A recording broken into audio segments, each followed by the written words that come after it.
Zdarza się, że jakaś marka popularna wypuszcza na rynek nowy model samochodu i zaczyna twierdzić, że to jest taka jakość, że już możemy się porównywać z klasą premium. BMW, Mercedesem, Audi, Volvo, Lexusem, ale kończy się tak jak w polskim powiedzeniu. Czepiło się gówno okrętu i mówi: płyniemy. Ale bywają też wyjątki od tej reguły. I dzisiaj być może taki wyjątek, jeszcze nie przesądzany. Mazda CX-80, czyli konkurent według samej Mazdy dla takich samochodów jak BMW X5, Volvo XC90 albo Mercedes GLE.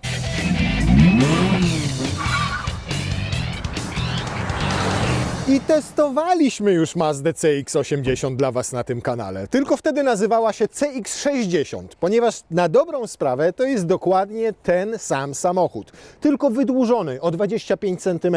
Platforma jest ta sama, tak zwana skalowana, na której robi Mazda m.in. modele CX-60, CX-70, CX-80 oraz CX-90. Wszystkie cztery dostępne są tylko w Australii, natomiast na Europę póki co trafiło tylko CX-60 i CX-80. I tu mamy właśnie taką CX-80, która wiecie jaki ma rozstaw osi? Nie 2,90, nie 3 metry jak Audi Q7, tylko 3 metry 12 centymetrów. To już bardziej poziom Mercedesa GLS albo BMW X7. Niemniej długość, czyli 5 metrów bez 5 mm, świadczy o tym, że mamy tutaj bardziej konkurenta właśnie dla tego wspomnianego BMW X5, Audi Q7, ono akurat jest dłuższe o 7 cm, ale na przykład Volvo XC90 jest ciut krótsze, w związku z czym gabarytowo naprawdę ten samochód wpisuje się w segment SUV-ów SUV-ów segmentu E. Jest jeszcze jeden powód, dla którego porównują się do Volvo XC90 i Mercedesa GLE. Taki, że to auto występuje tylko w wersji 7-osobowej, a i w GLE, i we wspomnianym Volvo też mamy 7 miejsc, no i w Q7 również mamy 7 miejsc. I jest jeszcze jeden powód świadczący o tym, że to jest klasa premium, bo w segmencie samochodów popularnych rzadko już występują i diesle, a już szczególnie w 6 cylindrach, a już 6 cylindrów w rzędzie, umieszczone wzdłużnie, to jest naprawdę rarytas. A tutaj mamy taki silnik. 3,3 litra pojemności, ale wcale nie jest nowy. Na dobrą sprawę jest to powiększona o 50% czterocylindrowa jednostka 2.2, znana już na przykład z Mazdy 6. W CX-80 mamy już tylko ten silnik z większą mocą, 254 konie mechaniczne, 550 Nm, napęd na tył, na 4 koła, ale z preferencją tyłu, ponieważ napęd jest stały, ale oprócz tego wszystkiego jeszcze mamy tutaj silnik elektryczny. Niezbyt mocny, bo ma 17 koni mechanicznych, ale dosyć dużo newtonometrów jak na tak mały silniczek, bo 153. Mazda celowo unika tutaj sformułowania MHEV, takiej definicji, tylko bardziej mówi o tym, że to jest Mazda M-Hybrid Boost. Ten silniczek elektryczny zasilany jest akumulatorem i tu nawet jest pokazane, gdzie znajduje się ten akumulator, dokładnie pomiędzy osiami w podłodze. Akumulatorek jest niewielki, bo MHEV dużego nie potrzebuje, ma 0,33 kWh pojemności i jest bardzo lekki, bo waży tylko 22 kg, więc cały ten układ MHEV nie bardzo obciąża cały samochód, ale samochód i tak jest ciężki, bo waży 2 tony 300 kg z kierowcą, który waży 75 kg i połową zbiornika paliwa. 25 cm dłuższy rozstaw osi, 25 cm więcej na samochodzie poskutkowało tym, że trzeba było delikatnie przekonstruować zawieszenie. Przekonstruować to jest złe słowo, ponieważ tak naprawdę zmieniono jego charakterystykę, stosując inne sprężyny i inne amortyzatory zarówno z przodu, jak i z tyłu. Co dla mnie natomiast bardzo się podoba, to to, jak ten samochód wygląda z boku. Po pierwsze, rzeczywiście jest długi, ale jak popatrzycie na długość całej maski, przez to, że tutaj jest rzędowa szóstka wzdłużnie ułożona, to ma fajne proporcje. Długość tej maski i tego tyłu przywodzi mi na myśl, tylko się nie śmiejcie, Rollsa Calinana. Proporcje wydają się bardzo podobne. Oczywiście Cullinan jest jeszcze potężniejszy, jeszcze dłuższy, jeszcze większy, ale te proporcje naprawdę są bardzo podobne, szczególnie jeżeli spojrzymy na przednią oś, która jest bardzo przesunięta do przodu. A to też z tego względu, żeby ten silnik maksymalnie przesunąć w kierunku kabiny i żeby samochód został dobrze wyważony. Bo Mazda chwali się, że to jest jeden z najlepiej prowadzących się SUV-ów w swoim segmencie, oczywiście w segmencie premium. Stylistyka przodu taka jak w Mazdzie CX-60. Te samochody, jak patrzycie na nie od frontu, można pomylić. Natomiast podoba mi się to, że ona jest minimalistyczna, że nie ma tutaj zbyt dużo efekciarskich dodatków, detali, które sprawiają, że samochód bardzo szybko się starzeje. Dymiony, bardzo ładny, fajny. Ten grill oczywiście to jest plastik, tylko pociągnięty takim dymionym, można powiedzieć, satynowym, przyciemnionym aluminium, stalą, czymkolwiek. Reflektory oczywiście LEDowe. Tutaj mamy kółeczka, które mają cali. Ile cali mają? 20 mają cali. Są ciemne, ładnie wyglądają. To oczywiście jest akurat efekciarski dodatek, ale fajnie wygląda i podkreśla, że macie inline six. Po japońsku jest napisane. Ładne lustereczka, które umocowane są przy drzwiach, a nie w słupku, więc nie ogranicza Wam to widoczności. Poprowadzona bardzo ładnie linia bocznych okien z fajnie tutaj narysowanym tym końcowym trzecim okienkiem z tyłu. Relingi stalowe i tył też minimalistyczny. Nie wystaje żadna rura wydechowa. Tam nie widać pod spodem nic i to lubię w tego typu samochodach, bo czasami jak jedziecie nieraz za SUV-ami, to widzicie albo wahacze, albo tłumik, albo inne elementy tam w podwoziu. Tutaj niczego nie widać, to wszystko zostało zabudowane. Nie ma fejkowych wydechów, nie ma prawdziwych wydechów, żadnych dodatkowych listewek. Po prostu wszystko to wygląda estetycznie, ładnie, minimalistycznie, czysto. Ja tak lubię, do pełni szczęścia brakowałoby mi tej wycieraczki schowanej gdzieś w tym miejscu, jak na przykład jest w Lexusie RX, skoro już się porównujemy do klasy premium i byłaby naprawdę petarda. Jak do Mazdy zamówicie sobie hak, to możecie ciągnąć przyczepę, która waży, uwaga, 2,5 tony. To naprawdę bardzo dobry rezultat. Natomiast jeszcze wracając do masy samego auta, to przytyło aż o 260 kg względem CX-60 z tym samym silnikiem, więc o ćwierć tony, to naprawdę sporo. Bagażnik w porównaniu z CX-60 jest w zasadzie taki sam pojemnościowo. Zależnie od tego, w jakim położeniu mamy tylną kanapę, ma od 566 litrów do 680. Teraz kanapę mamy maksymalnie przesuniętą do tyłu i dodatkowo pochylone jej oparcia, więc mamy te 566 litrów. Szmateczka, a w zasadzie nawet nie szmateczka, tylko cerata po prostu, najzwyklejsza w świecie i to fajne nie jest. No i to składanie jej to też wygląda tak, że jak chcecie ją zwinąć, to musicie nie to, że coś nacisnąć, nie to, że coś podnieść, nie wyjeżdża automatycznie, tylko musicie ją wysunąć i wcelować tutaj w te szyny, a to, jak widać, nie zawsze się trafia. O, tak. I co? I teraz tak, i tak. Przepraszam bardzo. Natomiast wysoki próg załadunkowy i bagażnik, jak widać, jest dosyć płytki, a płytki jest przez to, że tu mamy ukryte dodatkowe te dwa fotele. Oraz hop! Brawo! Ale mój pies, który trenuje agility, doskonale się tu wpasował. Siad! Siad pięknie. Siad! Siad jest bardzo zdenerwowany. Już, dobrze, już koniec. Wiecie, co nie jest fajne? To nie jest fajne. I to już jest maksymalnie podniesiona klapa. Wyżej już się nie da. I to tak troszkę tutaj mnie wadzi.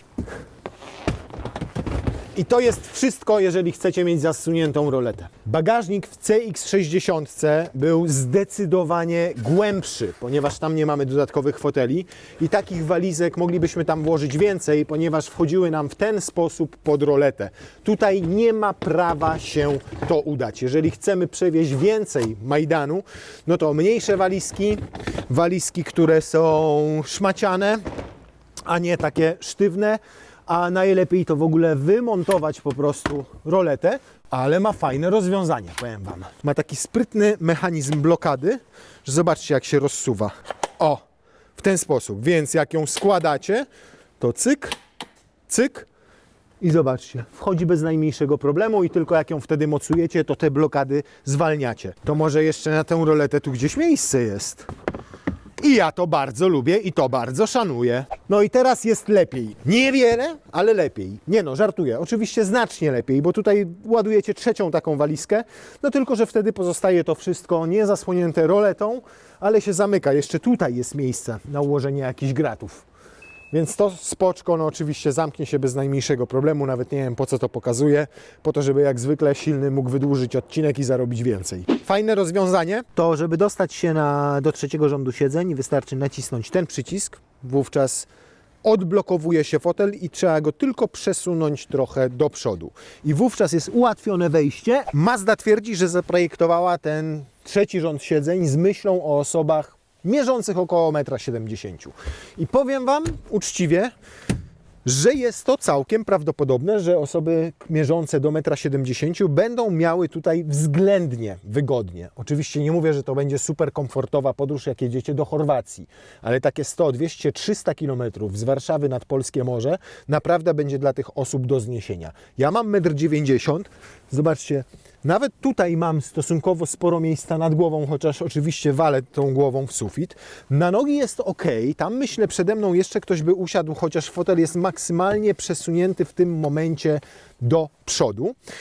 Ale gdybyśmy się pokusili o to, żeby nawet jeszcze go trochę odsunąć, no dałoby radę. Nie ma isofixów, to jest minus. Są już suwy, które w trzecim rzędzie mają normalnie isofiksy do zamocowania fotelika i faktycznie te dzieciory wtedy siedzą sobie z tyłu. Dodatkowym plusem takiego rozwiązania jest to, że Wy siedzicie za kierownicą, że ona siedzi na fotelu pasażera obok i macie w dupie to, co one sobie tutaj robią i krzyczą, ponieważ tego po prostu nie słyszycie. Lenar się zgłosił na ochotnika. Lenar ma dokładnie 1,66 m w czapce. To teraz proszę Cię, mój drogi Michale Lenarze, żebyś mi powiedział, ile jeszcze mogę przesunąć ten fotel, tak żebyś miał po prostu, żebyś przejechał 100 km, godzinę, żebyś mógł tu wytrzymać. To jest maks, ale jeszcze muszę, wiesz co, pochylić oparcie niestety. Nogi wchodzą tak, że... A, tam ci. Ale nie da się ruszyć. Czy tak jest ok? Teraz usiądę tutaj z przodu i teraz sytuacja przedstawia się tak. Mam tu naprawdę sporo miejsca na kolana jeszcze. Siedzę wygodnie na te 100 km bez najmniejszego problemu. No i tutaj de facto powinien siedzieć drugi taki Lenar. Natomiast jak tam nie siedzi, tylko jest pusto albo jadą tylko bagaże, to już absolutnie nie ma na co narzekać. Mam regulowane oparcie. Tak siedzę zbyt pionowo, ale raz, dwa, trzy, cztery, pięć. 5 różnych pozycji pochylenia tego oparcia jest. Jak tak siedzę, to w cholerkę miejsca nad głową, na szerokość, na nogi, stopy wchodzą mi tam, tu mam podparte dobrze uda, jest po prostu wygodnie. I pod względem miejsca w drugim rzędzie, w momencie kiedy nikt nie jedzie tam w trzecim rzędzie, jest naprawdę super. Co jeszcze istotne, możecie tutaj mieć 2 niezależne kapitańskie fotele. Możecie też mieć takie 2 niezależne fotele z konsolą środkową. Tyle, że w opcjach konfiguracji to wszystko jest tak poplątane, że jak bierzecie 2 fotele kapitańskie, to możecie mieć tylko czarną skórzaną tapicerkę. Jak bierzecie 2 fotele z konsolą środkową, to tylko białą tapicerkę, albo odwrotnie, nie wiem jak to jest. I różne tam też dodatki się mieszają, także jak jedno zaznaczycie w konfiguratorze, to drugie Wam wywala. Jak zaznaczycie to, co Wam wywaliło, to wywala Wam wtedy to, co zaznaczyliście jako pierwsze. Nic z tego nie rozumiem, ale jak się pobawicie w konfiguratorem Mazdy, to na pewno mile spędzicie nad nim całą noc. 2 gniazda USB-C, fajnie. 3. strefa klimatyzacji, bardzo fajnie. Podgrzewane zewnętrzne siedziska, superowo. Niesuperowe jest to, że ten drugi rząd ma oparcia składane w proporcjach 40-60.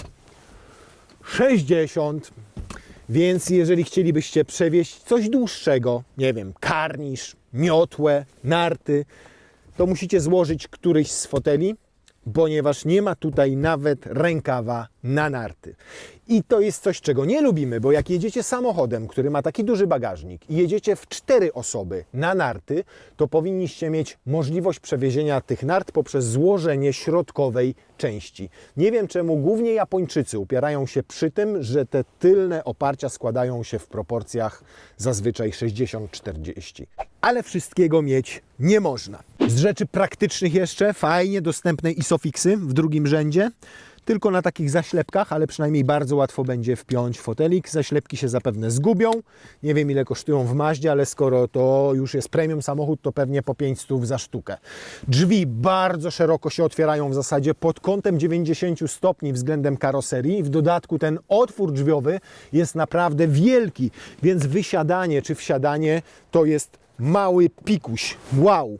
Nawet tutaj wsadzenie fotelika właśnie, zamontowanie go i wsadzenie dzieciaka, no to już prawie jak w wanie, naprawdę bardzo praktycznie i fajnie. Praktycznie zasłonięte są też całe progi, więc się nie ubabrzecie wsiadając, bo nawet jeżeli auto będzie ubłocone, to ten próg będzie czysty. Jak drzwi się zamykają, to sami słyszycie. Po pierwszym teście CX-60 Mazda twierdzi, że coś poprawiła. No i poprawiła, jest lepiej, niewiele, ale lepiej. Wykończenie teraz. Na pierwszy rzut oka, jak popatrzycie sobie na ten samochód, czy w katalogu, czy nawet na żywo, jak otworzycie takie drzwi, to mówicie wow, faktycznie klasa premium. No i tak, tapicerka, szczególnie tutaj po środku, perforowana, skórzana, jest miękka i przyjemna, chociaż w wersji podstawowej macie tutaj po prostu zwykły materiał. Ładne przeszycia, wygląda to fajnie, estetycznie. Z tyłu te drzwi też, tutaj mięciutko, tu przeszycia. Ale jak zaczniecie zagłębiać się w detale, takie detale jak na przykład podłokietnik, to zobaczcie, tu już widać jak on się ugina, a jak zrobicie tak, to zobaczcie jak się odkształca i jak powoli wraca do pierwotnej formy. Tam w środku i nawet i przejeżdżacie ręką i czujecie, że on jeszcze przez dłuższą chwilę ma zagniecenia. A pod palcami czuć tak, jakby tam była nie jakaś pianka, tylko jakby tam była modelina albo plastelina w środku, która się odkształca. I jestem pewien, że to po większym przebiegu, może z tyłu nie, bo tu rzadziej ktoś jeździ i trzyma na tym łokieć oparty, ale z przodu będzie bardzo szybko widać, jak to jest wygniecione. W dodatku to już nie jest prawdziwa skóra i to też czuć i zobaczcie, jak to wygląda. I niestety takich drażniących detali pod względem jakości w tym samochodzie jest więcej. To jeszcze nie jest problemem, bo tak było w CX-60. Zobaczcie na to. Przysięgam, że to jest pierwsze auto, w którym ja spotykam się z czymś takim, żeby pod szybie tak się uginało i tak pracowało. Obudowa słupka A tak się rusza. Zobaczcie. Tu można zajrzeć, co tam jest, normalnie pod paluchem. Ja wiem, że nie są to rzeczy, których na co dzień dotykacie i które na co dzień macacie.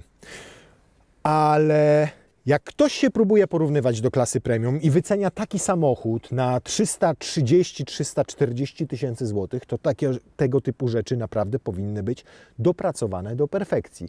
A to wszystko wygląda tak, jakby ten samochód został przeznaczony na Stany Zjednoczone. Co więcej, to jest cholernie niebezpieczne. Do tego stopnia niebezpieczne, że jak pierwszy raz wsiadałem do tego samochodu kilka dni temu, to tak się oto za przeproszeniem kolanem. Mam nadzieję, że sobie nie rozwaliłem rzepki kolanowej albo czegoś poważniejszego, bo naprawdę to jest ostra krawędź i w momencie, kiedy wsiadacie z impetem po raz pierwszy, to możecie się, to szczególnie wysokie osoby, tak przywalić, że naprawdę będziecie cierpieli tak jak ja. Teraz już się pilnuję i za każdym razem wsiadam w ten sposób, jak po prostu panienka w lakierkach i w sukience, żeby mi nic nie było widać między nogami.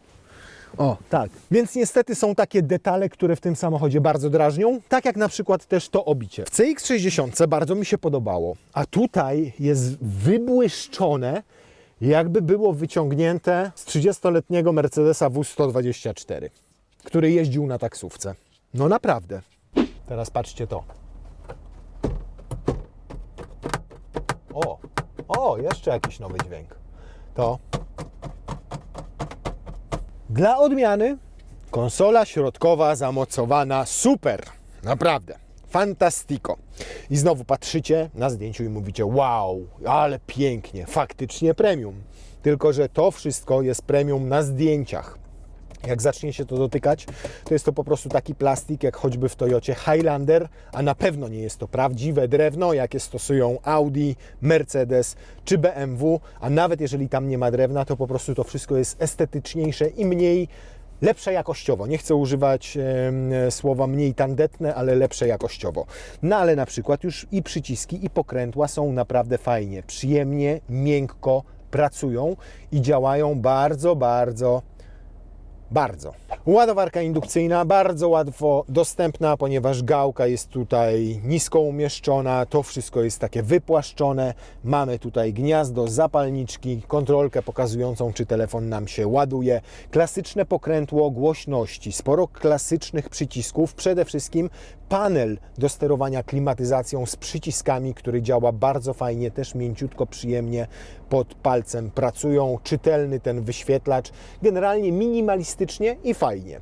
To samo tyczy się zegarów cyfrowych, które są bardzo przejrzyste, bardzo czytelne i w zasadzie mają możliwość konfiguracji tylko jednego z dwóch wyglądów. W drugim wyglądzie, w momencie kiedy wejdziecie tutaj do menu, możecie sobie ustawić głównie asystentów jazdy, czyli wtedy wyświetla Wam się tutaj Mazda CX-80, a prędkość i inne wskazania są umieszczone po bokach. Bardzo ładna kierownica o świetnej małej średnicy, naprawdę super leżąca w dłoniach. Dla odmiany, nie wiem, kto wpadł na taki pomysł. Naprawdę, nie mam bladego pojęcia, ponieważ ekran nawigacji obsługujecie dotykowo. Pod jednym warunkiem. Pod warunkiem, że wyświetla akurat Apple CarPlaya albo Android Auto. Bo kiedy wejdziecie do menu Mazdy, to nic paluchem nie zrobicie. On przestaje w tym momencie być dotykowy. To już nie jest ekran dotykowy w ogóle. Tutaj nic już nie działa. Tu wszystko możecie robić tylko pokrętłem. Natomiast samo to menu, które mamy w tym miejscu, jest po prostu stare. Mnie osobiście to nie przeszkadza, bo ja lubię, kiedy coś jest czytelne i bardzo przejrzyste i tutaj jest to czytelne i przejrzyste. Wszystkie ustawienia, czy nawet nawigacja naprawdę działają bardzo fajnie, bardzo dobrze i szybko to działa, ale znowu na tle klasy premium, która ma te wszystkie multimedia bardziej rozbudowane, bardziej rozwinięte, czy mniej przejrzyste, czy bardziej przejrzyste, to już jest kwestia gustu, natomiast tam zdecydowanie wygląda to nowocześniej. Podłokietnik otwiera się na dwie strony, ma miękki, przyjemny materiał, jest szeroki, dosyć długi, nieregulowany, ale to nie przeszkadza, bo jest w idealnym miejscu umieszczony. Nawet jak trzymam tu łokieć, to mam w dobrym miejscu dłonie na kierownicy i generalnie nawet samo pod szybie też jest szerokie, więc mogę sobie tak prowadzić samochód, mogę tak sobie prowadzić samochód, a mogę też po prostu tak. Sam fotel wygodny dosyć, jeżeli chodzi o oparcie. Ono jest dosyć wysokie, ten zagłówek też idealnie leży, choć nie jest regulowany w żadnym kierunku, ani przysuwany, ani odsuwany. Nie ma żadnych masaży, jest za to wentylacja tego fotela, ma podparcie lędźwiowe, ale tylko przód, tył, ale nie góra-dół, ale ma za krótkie siedzisko. I w dodatku to siedzisko jest tutaj nieregulowane, nie można go wydłużyć, po prostu jest taki jakiś tutaj od dołu za mały. Ale jak zaczniemy jechać, to jest już naprawdę dobrze. Powiedziałbym nawet, że bardzo dobrze, bo po pierwsze, ten silniczek diesla świetnie tutaj brzmi. Rasowo takiego sformułowania bym użył. W tych samochodach premium niemieckich 6-cylindrowce są rzeczywiście miękkie, takie wyciszone, ale grzeczniutkie. A tutaj do tej takiej miękkości pracy 6 cylindrów dorzucono jakby specyficzny, ale bardzo fajny, taki rasowy dźwięk.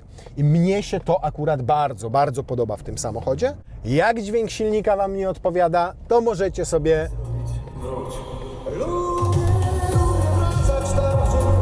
Fantastyczny system audio, do którego zaraz wrócę. Najpierw zawieszenie, ponieważ zawieszenie jest wyjątkowo dobrym kompromisem pomiędzy komfortem a taką sportową sprężystością. To jest naprawdę niesamowite w tym samochodzie. Jadę tutaj i wiele SUV-ów to mięciutko wybiera, a tutaj czuję, że zdecydowanie ono ma takie nastawy w kierunku sportowego. Nie cierpi na tym jakoś specjalnie komfort, ale nie jest też tak, że on przepływa nad tymi nierównościami. Sztywność nadwozia, duży plus. Pomimo tego, że wiele elementów tutaj nie trzyma się kupy tak jak powinno, to jednak tego wszystkiego nie słychać, przynajmniej w nowym samochodzie, bo mamy tutaj raptem 2000 km przebiegu. Ale cała sztywność budy i praca tego zawieszenia sugerują, że rzeczywiście zostało wszystko zestrojone pod kątem prowadzenia, jakości prowadzenia, żebyście się pewnie czuli w tym samochodzie i w zakrętach, i na szybszych odcinkach autostradowych czy drogach ekspresowych. Fajne jest to, że system powiadamiania o przekroczeniu prędkości, który się za każdym razem uruchamia wraz z uruchomieniem samochodu, można wyłączyć jednym fizycznym przyciskiem tutaj po lewej stronie kierownicy. Tu też możecie wyłączyć sobie system start-stop, który Mazda nazwała iStop. Oprócz tego jeszcze ma system i-Loop. Ten system to nic innego jak rekuperacja, czyli każde hamowanie powoduje odzysk energii i doładowanie tego akumulatorka o pojemności 3300 kWh, który znajduje się gdzieś tam w podłodze nisko. Maksymalny moment obrotowy, czyli 550 Nm, pojawia się już przy 1500 obrotów, więc bardzo wcześnie, ale też bardzo szybko się kończy, ponieważ już w okolicach 2500. I teraz jadę sobie stabilnie, zdejmuję nogę z pedału gazu. Widzicie? On nie wyłączył jeszcze silnika. Minęło kilka sekund, ku sekundach. I uwaga. Raz, dwa, trzy. I tak, wtedy to trwa. Jak on już wyłączy ten silnik, to rzeczywiście do momentu, kiedy zaczniecie jechać, to upływają te 2-3 sekundy, bo musi uruchomić silnik, musi zredukować bieg, a w zasadzie włączyć bieg w tej 8-biegowej skrzyni, która jest oparta nie na konwerterze, tylko na sprzęgle wielopłytkowym, ale działa bardzo dobrze. Płynnie, mięciutko zmienia biegi. W ogóle nie czuć zmiany tego biegu, jedynie go słychać. O, tak jak teraz. I znowu zdejmujemy nogę z pedału gazu. No i chwilka mija, zanim on sobie wyłączy ten silnik, natomiast nie dzieje się to tak szybko, jak w tych samochodach na przykład właśnie niemieckich, więc nie ma tutaj tego problemu z tą taką dziurą wynikającą z wyłączenia silnika spalinowego i wejścia w tryb żeglowania. No i elastyczność tej jednostki naprawdę jest bardzo fajna. Na papierze osiągi tutaj nie wyglądają spektakularnie, bo to 8,4 sekundy do setki. Nawet Audi Q7 z tym słabszym dieslem, który ma chyba około 230 koni mechanicznych, robi setkę w 7 sekund z drobnym haczykiem. Tutaj mamy 8,4. I faktycznie trzeba powiedzieć, że oni nie wyżyłowali zbytnio tego silnika, bo z 3,3 litra uzyskali 254 konie mechaniczne. Dla przykładu X5 czy właśnie ta Q7 w mocniejszej odmianie TDI 6-cylindrowe mają już w okolicach 300 koni mechanicznych, więc są mocniejsze i żwawsze, ale takie subiektywne odczucie z tego samochodu naprawdę jest bardzo dobre. Takie, że te konie zbierają się do roboty naprawdę bardzo chętnie. Wracając jeszcze na chwilę do tego systemu audio, bo zaczęliśmy o nim mówić, a nie skończyliśmy. Mamy tutaj ten system Bose, akurat w naszej wersji, który ma 12 głośników i gra fenomenalnie, ale już w podstawie Mazda chwali się, że dopracowała system audio i celowo zaprojektowała go tak, żeby brzmienie było jak najlepsze. Nawet centralny głośnik tutaj mówią, że ma chyba 3,5 litra pojemności, cała ta tuba, która jest w środku. Wszystkie głośniki zostały umiejscowione tak, aby te doznania akustyczne były jak najlepsze. Wszystko to ma jednocześnie współdziałać dobrze z wygłuszeniem wnętrza. Nigdy Mazdy nie słynęły z tego, że są dobrze wygłuszone. Jak jeździliście kiedyś szóstką wolnossącą, którąkolwiek, to wiecie dobrze, że jakbyście siedzieli w środku wkrętarki, tak ona brzmiała i już powyżej 100-120 km na godzinę słychać było, że jedziecie samochodem, który nie ma absolutnie nawet grama jakiegokolwiek wygłuszenia. Teraz jest nieporównywalnie lepiej, do tego razem z tym wszystkim, z tym całym audio, samochód sprawia wrażenie naprawdę bardzo dobrze wyciszonego, przynajmniej przy tych mniejszych prędkościach od wewnątrz. Od zewnątrz może też, nie wiem, nie stałem na zewnątrz i nie słuchałem. Jakość prowadzenia jest absolutnie fenomenalna. Nieważne, czy jedziecie na wprost, czy pokonujecie zakręty, czy jedziecie agresywniej, czy jedziecie spokojnie, to cały czas macie poczucie bezpieczeństwa, pewności panowania nad samochodem.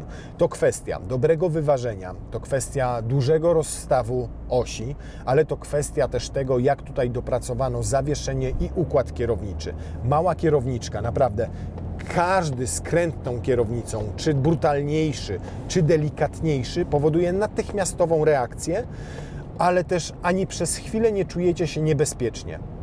Jest naprawdę to wszystko jest takie jędrne, ewidentnie skrojone pod kierowców, którzy lubią czuć, jak prowadzą auto, którzy lubią wiedzieć, co dzieje się z przednimi kołami.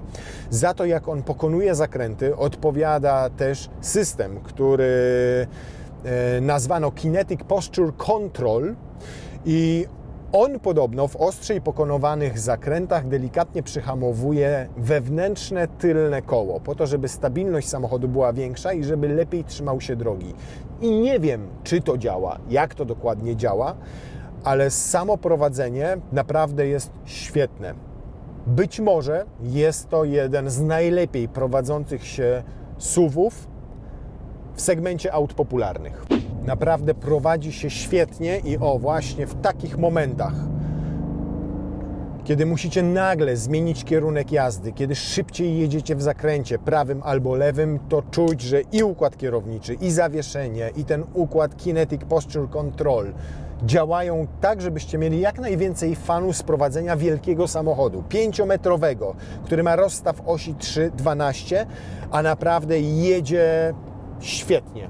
W momencie, kiedy wyjeżdżacie sobie na drogę szybkiego ruchu, na ekspresówkę czy na autostradę, to silniczek przy 120 km na godzinę, tak jak teraz, ma raptem 1750, około 1800-1900 obrotów na minutę, więc jest naprawdę przyzwoicie. Świetnie jest wyciszony od silnika, świetnie jest wyciszony od podwozia, bo tutaj jest betonowa nawierzchnia, a w zasadzie nie słychać, żebyśmy po niej jechali. Troszkę słychać szum powietrza opływającego nadwozie, no ale mamy wielkie auto. I tak jest naprawdę nieźle, biorąc pod uwagę i że mamy Mazdę, i że mamy Mazdę tych gabarytów. Już CX-60 nas urzekła wyciszeniem i tutaj jest podobnie.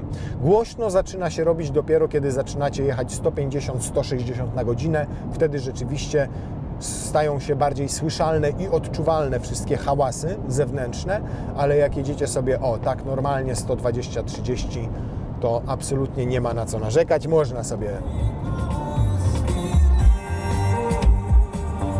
jak na takie rozmiary i na takie auto, to zużycie paliwa jest bardzo, bardzo rozsądne, bo teraz zobaczcie, z tego testowego odcinka mamy 6,2 spalanie. Więc no lepiej niż dobrze jest, tak bym powiedział, ale jak będziecie na przykład jeździli po mieście, to będzie już to 11 litrów. Jak będziecie sobie szybciej jechali autostradą, to będzie to już bardziej 7,5-8 litrów, ale i tak są takie wartości, które na 74-litrowym zbiorniku paliwa, które tutaj macie, pozwolą Wam przejechać 700-800 km bez najmniejszego problemu, a to już jest bardzo, bardzo dobry wynik. No to co, tryb sportowy, proszę bardzo. Można wyłączyć tutaj Traction Control System Off.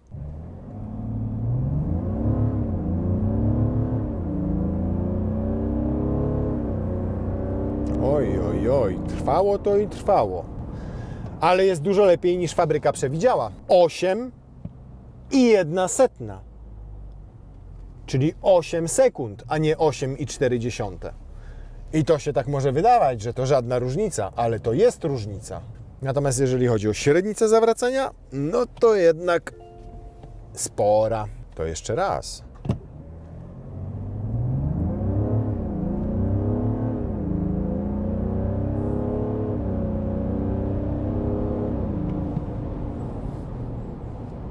Ciuteńkę, dosłownie ciuteńkę gorzej, czyli 8,12.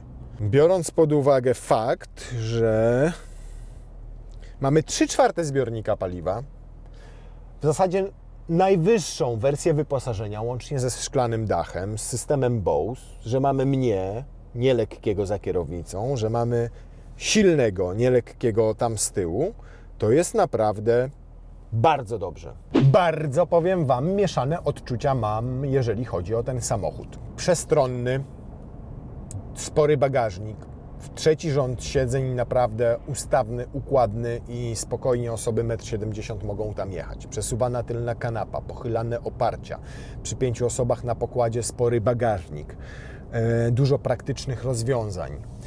Jeżeli chodzi o jakość jazdy, absolutnie premium. 6-cylindrowy, rzędowy silnik ze stałym napędem na 4 koła i preferencją tyłu, co jest absolutną rzadkością w tym segmencie.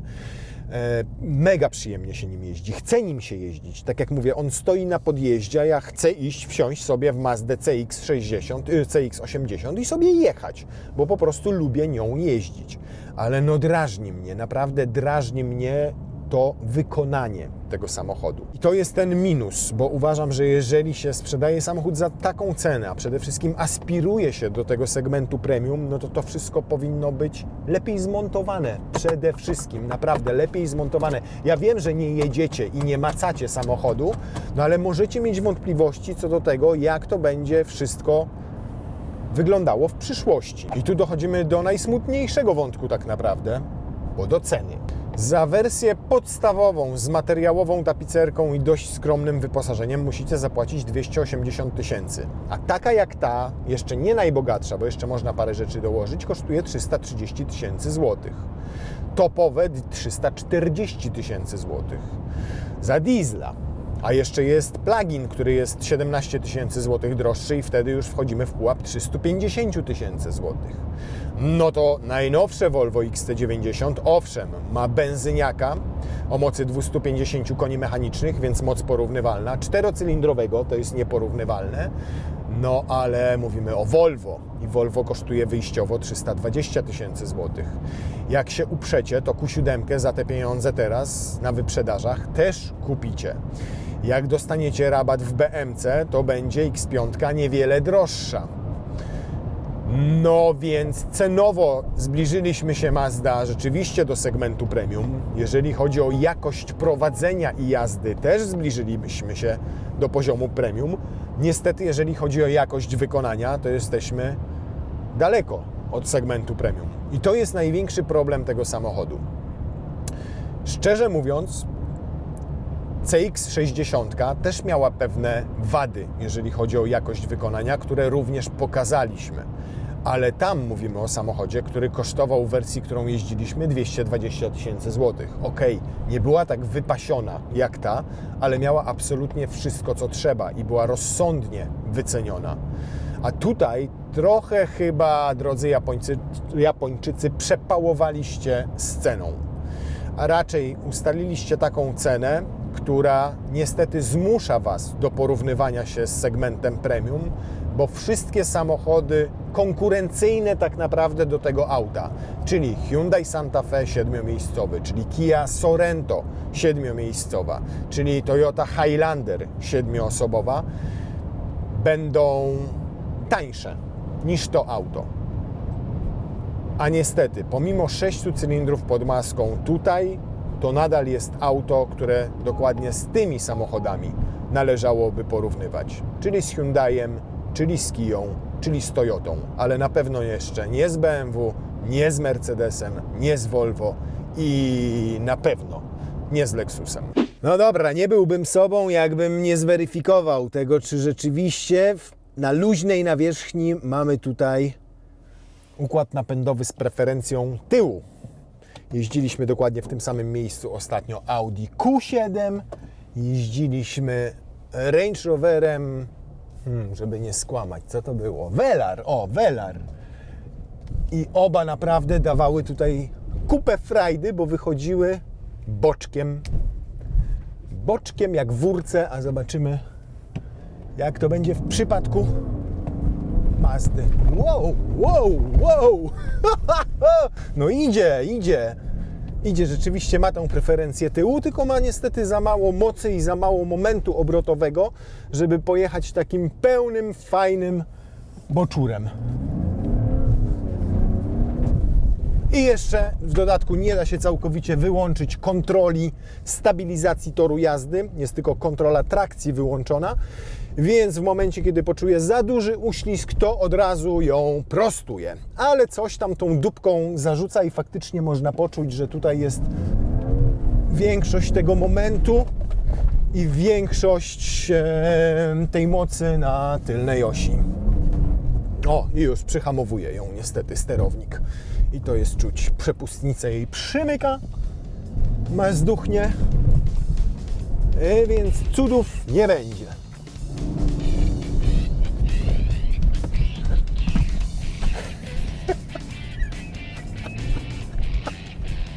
Więc pod względem jazdy bokami też nie jest to premium. Bardzo dużo gnoju jest w Daci.